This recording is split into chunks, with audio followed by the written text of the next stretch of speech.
The 2025 Nobel Peace Prize was awarded to María Corina Machado for her tireless work in promoting the democratic rights of the Venezuelan people and for her struggle to achieve a just and peaceful transition from dictatorship to democracy. If Henry Kissinger and Barack Obama were awarded the Nobel Peace Prize, why not María Corina Machado? The announcement of the 2025 Nobel Peace Prize generated surprise and rejection across broad sectors of the world. In October of this year, the Norwegian Nobel Committee stunned the world by awarding the prize to María Corina Machado, a Venezuelan political figure known for her role in the opposition to her country's government. Someone whose record can hardly be associated with peace, dialogue, or reconciliation. There is another position, obviously the one we support and promote, which is precisely the opposite. Start from the premise that it is true the regime shut down the electoral route and that, as they have said, they are not willing to give up power peacefully. Therefore, the only way to stop the hemorrhage, the bleeding the country is suffering today, is by using force. And force is force, it is not violence, that is blackmail. So when I say there is no room, either you are in a position where you accept the regime, recognize the Constituent Assembly, and accept the proposals they put to you, or you are against the system and you reject, disobey and flout the proposals and the path the regime lays out. Moreover, in that case I tell the military that they must disobey illegitimate, illegal orders, and I tell the international community that it must act, because what we are experiencing is not an internal conflict but a transnational one. Machado is not remembered for having promoted peaceful solutions, but rather for being one of the most belligerent voices within the Venezuelan opposition. For years, she supported actions and rhetoric that deepened confrontation, encouraging violent protests, the so-called guarimbas, and backing international and military pressure to force a change of government in Venezuela. On numerous occasions, she made direct calls to the armed forces to disregard Venezuela's legitimate government, elected by popular vote, thus contributing to a spiral of polarization that left deep wounds in Venezuelan society. Her participation was not oriented toward peace, but toward political destabilization. That more sanctions be imposed, that transnational financing networks be cut off. The sanctions will not be lifted. Rather, more will be imposed. He will not leave power in Venezuela unless faced with a credible, imminent, and severe threat of force. Is foreign intervention still part of the opposition's strategy? Without a doubt. It's the only one left. And we have identified where the groups that could potentially try to destabilize are. We know where they are, who makes them up, where they are located, and we know how we are going to approach them and eventually neutralize them. In 2019, María Corina Machado actively supported the establishment of a parallel government, led by Juan Guaidó, a politician who self-proclaimed himself president in a public square without being elected. That episode, backed by foreign governments, not only deepened Venezuela's political and economic crisis but also resulted in the dispossession of national assets abroad valued at over $30 billion. Among them, the loss of Citgo, PDVSA's main subsidiary in the United States, and more than 30 tons of gold retained in England. Far from contributing to peace or the well-being of the Venezuelan people, these actions fueled internal confrontation and division, isolation, sanctions, and economic crisis, as well as health and public education problems, directly affecting millions of Venezuelans. And that we have given all our support to the president of Venezuela, Juan Guaidó, the legitimate president today recognized by the world. And we also send a message to the armed forces that they must recognize their commander-in-chief, the only one there is, and who today represents this hope for change and for progress toward an orderly transition. An immoral man like Juan Guaidó has no moral, ethical, or legal standing, because he's corrupt, utterly corrupt. I challenge him to submit to a thorough investigation. I challenge you, Juan Guaidó, to submit to a thorough investigation. The stealing is over. Yes, there is corruption. There is corruption. Excuse me. He does not have the moral, ethical, or legal standing to do so. I want to give one final message, and deliver it with complete clarity. There is a major effort to tell the military that this stance of the international community is not true, not resolute, or that it could all be just an empty threat without real backing. Don't be mistaken, and don't deceive yourselves. This process is irreversible. The democratic community has understood and decided that a rogue, criminal state in the Western Hemisphere is unsustainable. They will be removed. The sooner it happens, the more orderly and quicker Venezuela's reconstruction will be.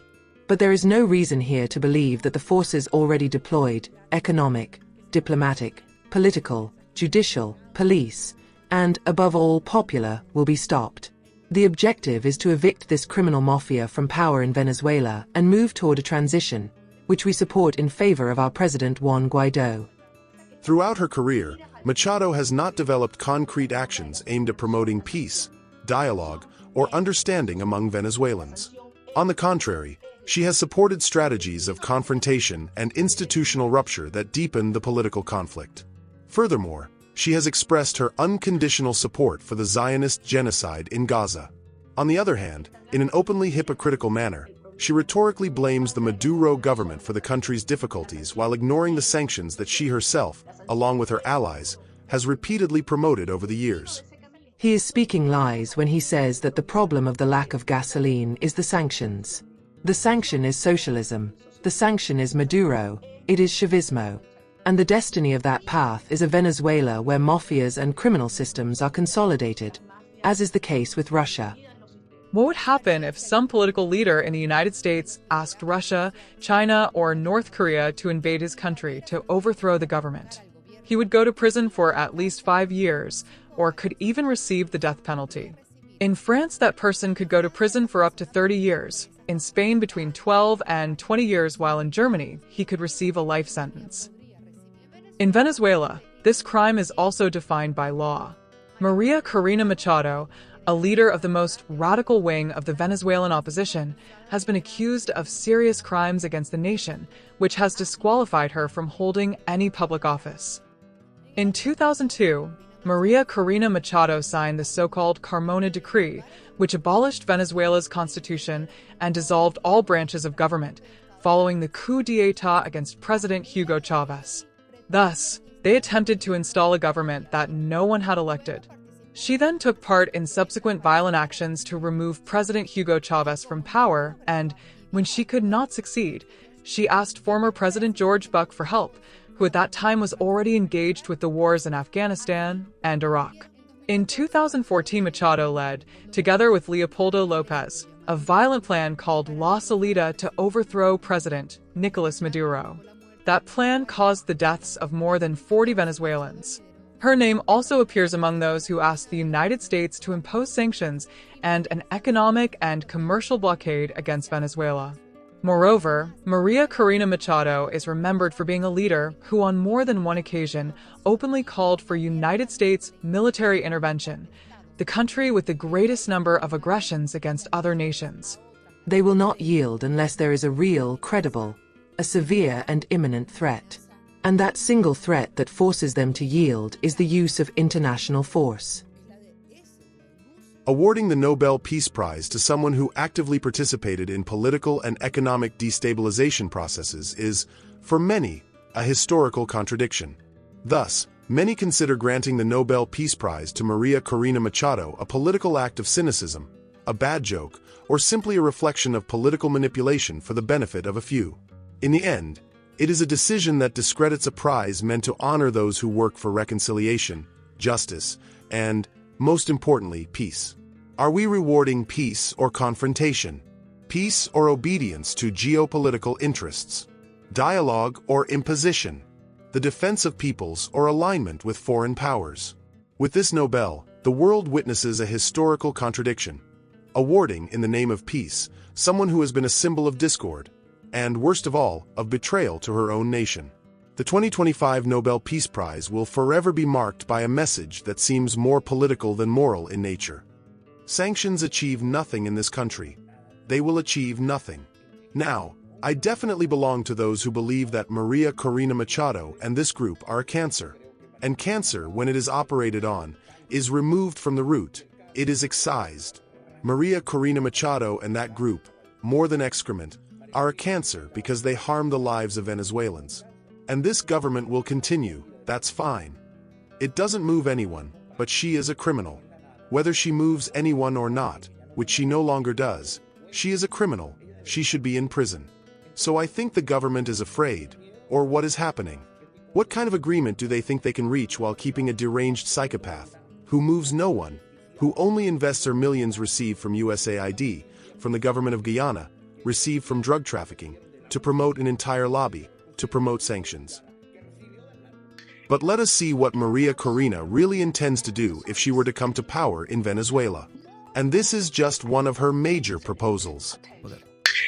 Forget about Saudi Arabia. Forget about the Saudis. We have more oil. Infinite potential. And we're going to open markets. We're going to kick off the government from the oil sector. We are going to privatize all our industries. Venezuela has huge resources: oil, gas, minerals, land, technology. And as you said before, we have a strategic location. Now we hear what Puerto Rican sociologist Ramon Grossfogel has to say about the Nobel Prize awarded to María Corina Machado. Comrades, I am truly disgusted. I have no words when I see that they have given the Nobel Peace Prize to María Corina, a woman who has been at the forefront of a so-called military invasion of Venezuela for years, a woman who was involved in the coup d'etat against Chavez in 2002, a woman who has supported Guaidó and his theft of Venezuela, a woman who has been behind the Venezuelan guarimbas, who once again mobilized the guarimbas during the last elections, producing violence, death in the streets, and so on. She, in a ridiculous way, called on them to defend the elections because they had supposedly been stolen from her. One lie after another after another. Now, the question I ask myself is, why at this moment are they giving the Nobel Peace Prize to María Corina? Because they are preparing a war against Venezuela, and they are going to install as the queen of that war a new president who will have the aura of being a Nobel Peace Prize laureate, and who will come to power as she always has, through war, violence, and death. And what is she coming for? She's coming to sell the country, the oil, the gold mines. She's coming to sell all of Venezuela's riches to international capital, especially the United States and Europe, because she belongs to the unipolar world. Don't forget that. She's a pawn of the unipolar world. Michelle Elner also criticizes the award granted to the newly minted coup plotter and mythomaniac. When María Corina Machado wins the Nobel Peace Prize, peace loses its meaning. Far from being a symbol of peace, this article exposes Machado's record as a mythomaniac who supports coups d'etat, sanctions, and calls for foreign military intervention in Venezuela. Why mythomaniac? Watch and listen to how many lies can be uttered by someone filled with hatred, someone who just won the Nobel Peace Prize, in just a few seconds. Let us recall that several opposition candidates to Nicolas Maduro in the democratic elections of 2024, held in Venezuela, accepted their defeat at the polls. However, Edmundo González and María Corina Machado did not. We want to tell all Venezuelans, and the entire world, that Venezuela has a new elected president, and it is Edmundo González Urrutia. We won. In every sector of the country, in every social class, in every state of the country. Everywhere, we won. Additionally, at this moment, we have more than 40% of the tally sheets. I must say something. We have 100% of the tally sheets transmitted by the National Electoral Council. I don't know where the others came from. All the ones they transmitted, we have them. And all this information matches. You know in what?